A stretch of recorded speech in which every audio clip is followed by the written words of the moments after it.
Kim Pao fans, naniniwalang magpapakasal na sina Paolo Avellino at Kim Chiu sa susunod na taon.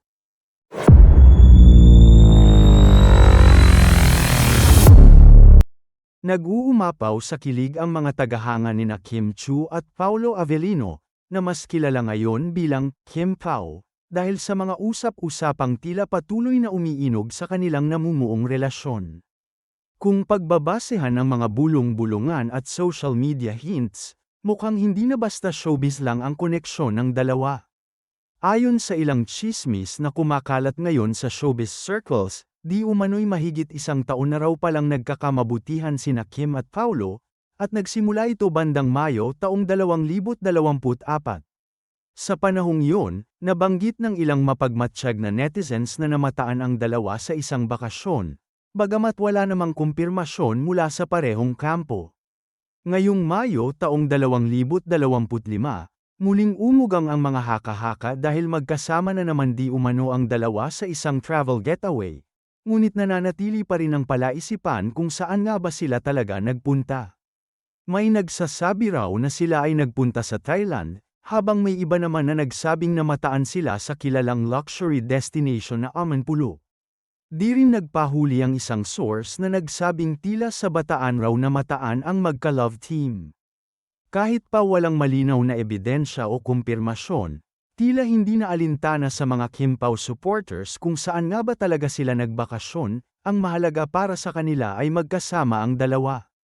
Para sa maraming fans, sapat na raw na makita ang mga subtle posts at kurot sa puso na mga interaksyon nina Kim at Paolo sa kani-kanilang social media. Pero hindi lang dyan natatapos ang mga usap-usapan. Ayon pa sa iba pang sources, posibleng mauwi sa kasalan ang relasyon nina Kim at Paolo sa taong 2026.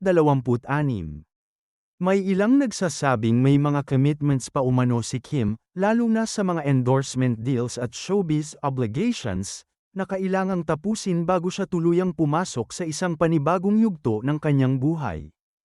Para sa mga die-hard Kim Pao fans, ang ganitong balita ay tila isang katuparan ng matagal nang pinapangarap, ang makita ang kanilang iniidolo na masaya, hindi lang sa karera kundi pati sa personal na buhay.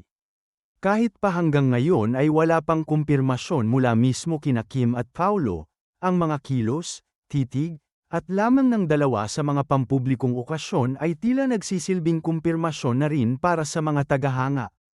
Gayunpaman, gaya ng paalala ng ilan, hanggat walang pormal na pahayag mula sa dalawang kampo, lahat ng ito ay mananatiling spekulasyon. Sa showbiz, uso ang mga haka-haka, at mas mainam pa ring hintayin ang kumpirmasyon mula mismo sa mga taong sangkot.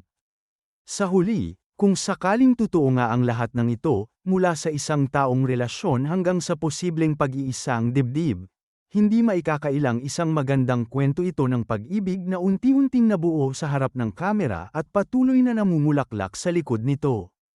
Hanggang sa marinig mismo sa kanilang mga labi ang katotohanan, mananatiling sabik at masayang nag-aabang ang Kim Pao fandom, hindi lang sa kilig kundi sa posibilidad ng isang love story na totoo, matatag, at pangmatagalan.